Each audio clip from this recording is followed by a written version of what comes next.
श्रीराम समर्थ. विदेहापरी तालवोनी प्रपंच मुमुक्षु जनालागी अध्यात्म चर्चा करोनी बहुलोक जे मेळवीती. नमस्कार त्या ब्रह्मचैतन्य मूर्ति सद्गुरुनाथ महाराज की जय. जय जय रघुवीर समर्थ. श्रीराम समर्थ. ಅಮೃತವಾಣಿ ಅಧ್ಯಾಯ 11 ದೇವಸ್ಥಾನ ಹಾಗೂ ಉತ್ಸವ. ಪ್ರಶ್ನೆ 1.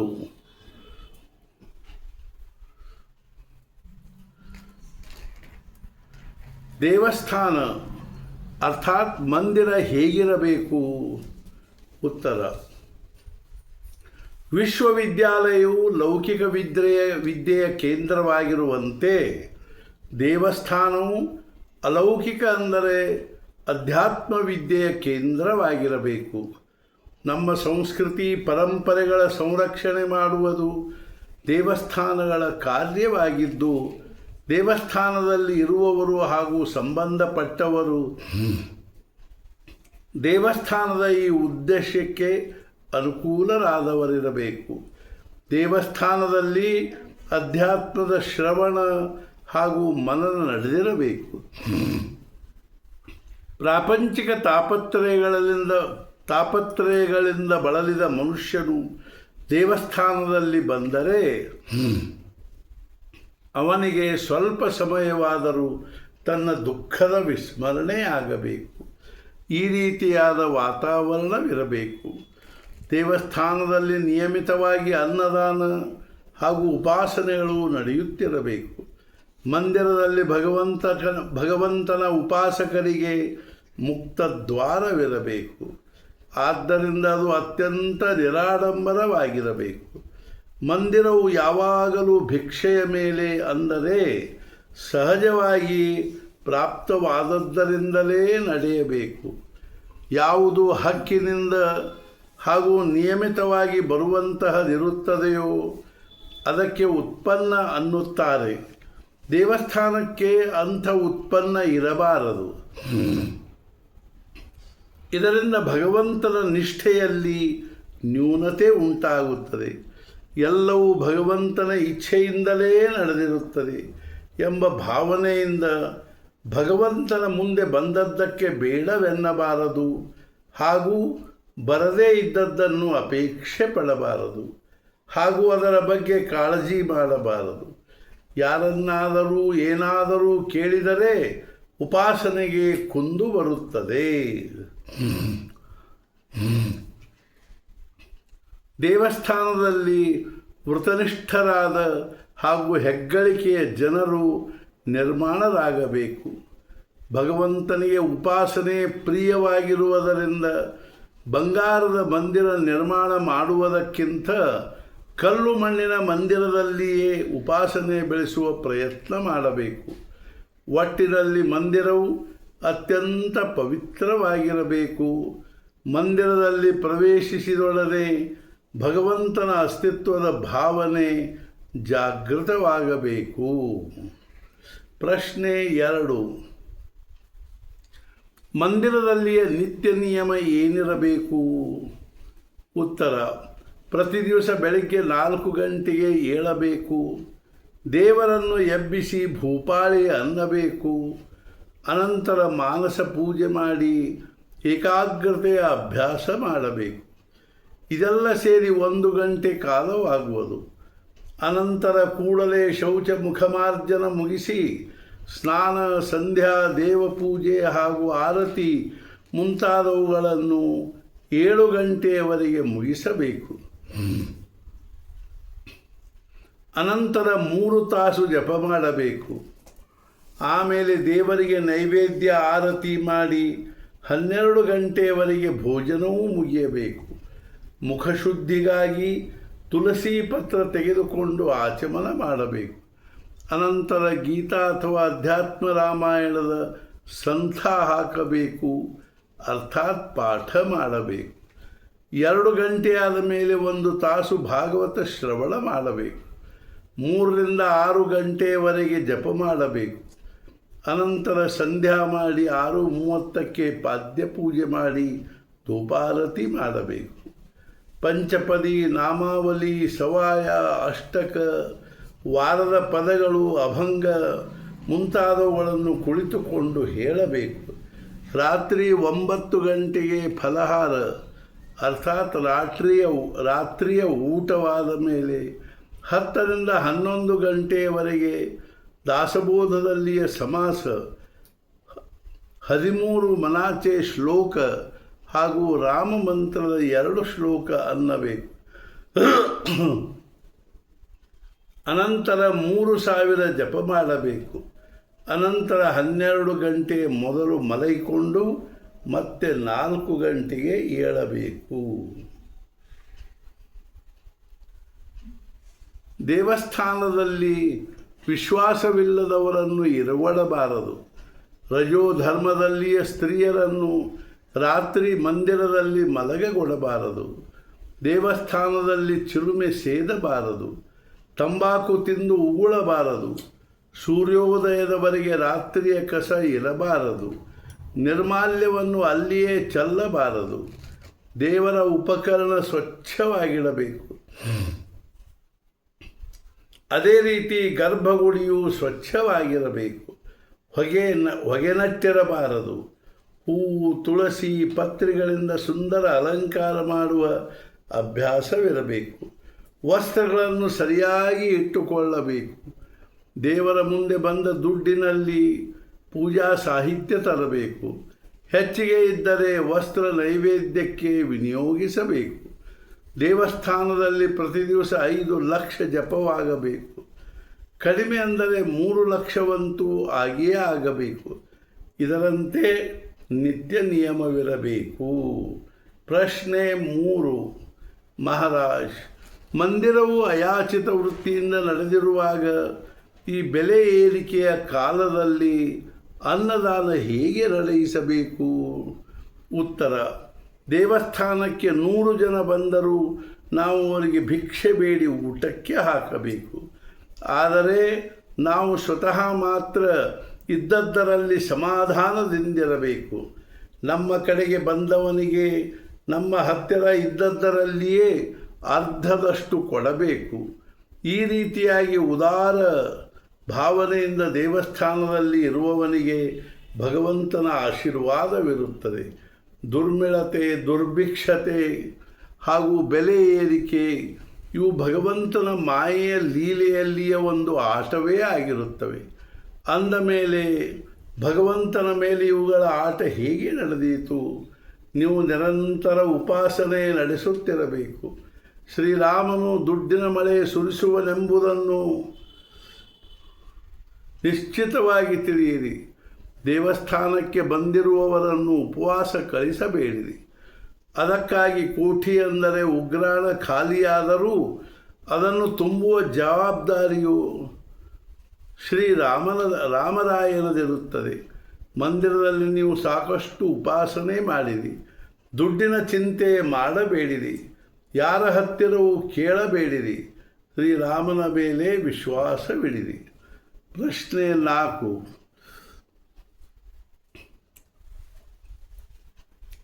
ಪರಮಾರ್ಥ ಸಾಧಿಸುವುದಕ್ಕಾಗಿ ಮಂದಿರದ ಉಪಯೋಗವಾಗುತ್ತದೆ. ಆದರೆ ಇದರ ಹೊರತಾಗಿ ಬೇರೆ ಏನಾದರೂ ಉಪಯೋಗ ಇರುತ್ತದೆಯೇ?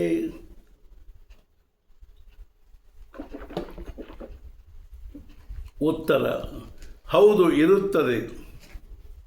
ಮಹಾಪೂರು, ಭೂಕಂಪದಂಥ ದೈವಿ ಆಪತ್ತುಗಳಲ್ಲಿ ಮನುಷ್ಯನದೇನೂ ದೋಷವಿರುವುದಿಲ್ಲ. ಅಂಥ ಪರಿಸ್ಥಿತಿಯಲ್ಲಿ ನಿರಾಧಾರ ಅಥವಾ ನಿರಾಶ್ರಿತರಾದ ಜನರಿಗೆ ಆಶ್ರಯ ಹಾಗೂ ಅನ್ನ ವಸ್ತ್ರಗಳ ಅನುಕೂಲತೆ ಮಂದಿರದಿಂದಾಗಬೇಕಲ್ಲದೆ ಶಕ್ಯವಾದಷ್ಟು ನಾಮಸ್ಮರಣೆ ಮಾಡಬೇಕು. ಇಂಥ ಆಪತ್ತುಗಳಲ್ಲಿ ಮಂದಿರದ ಉಪಯೋಗವಾಗದಿದ್ದರೆ ಆ ಮಂದಿರಗಳ ಕಾರ್ಯವಾದರೂ ಏನು? ಪ್ರಶ್ನೆ 5. ಮಂದಿರದಲ್ಲಿ ನನ್ನ ಅವಶ್ಯಕತೆ ಇದೆಯೋ ಅಥವಾ ಇಲ್ಲೋ ಎಂಬುದನ್ನು ಹೇಗೆ ತಿಳಿಯಬೇಕು? ಉತ್ತರ: ದುಡ್ಡಿನ ಹಾನಿಯು ಮಂದಿರದ ನಿಜವಾದ ಹಾನಿ ಅಲ್ಲ, ಪ್ರೇಮದ ಹಾನಿಯೇ ನಿಜವಾದ ಹಾನಿಯಾಗಿರುತ್ತದೆ.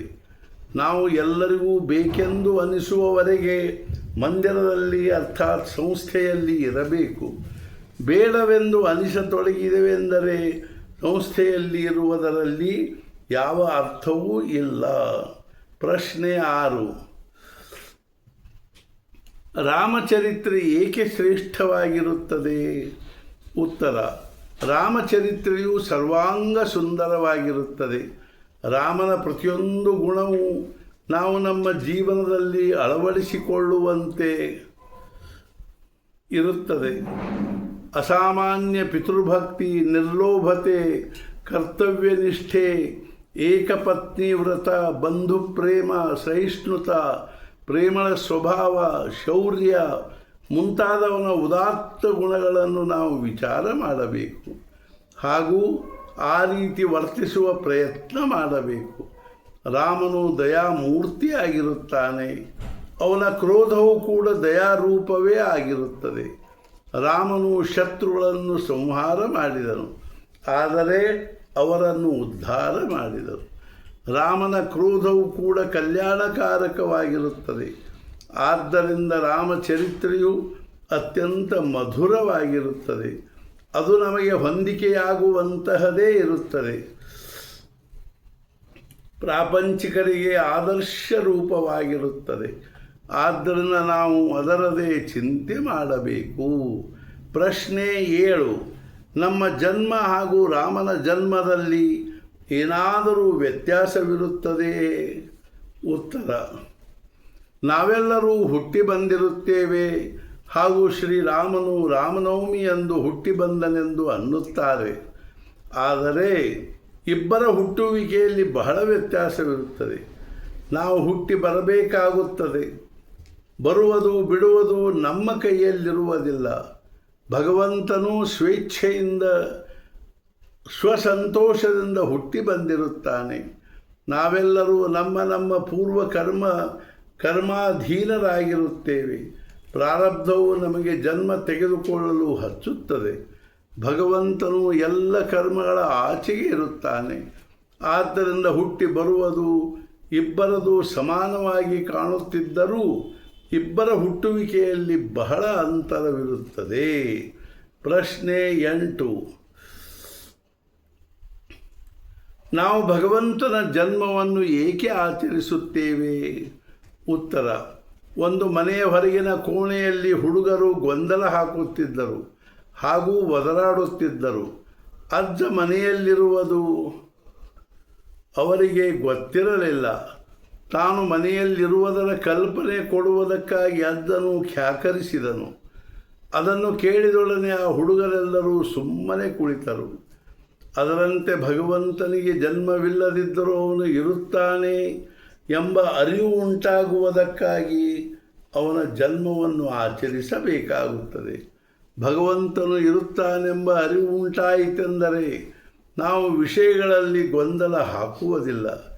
ಅಲ್ಲದೆ ಅವುಗಳನ್ನು ಸಂಯಮದಿಂದ ಉಪಭೋಗಿಸುವೆವು.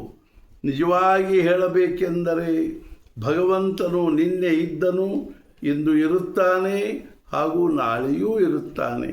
ಆದ್ದರಿಂದ ಅವನ ಜನ್ಮ ದಿವಸಕ್ಕಿಂತಲೂ ಬೆಳೆದ ದಿವಸವನ್ನೇ ಆಚರಿಸಬೇಕು. ಪ್ರಶ್ನೆ 9. ರಾಮನವಮಿ ಆಚರಿಸುವುದರ ಉದ್ದೇಶವೇನು?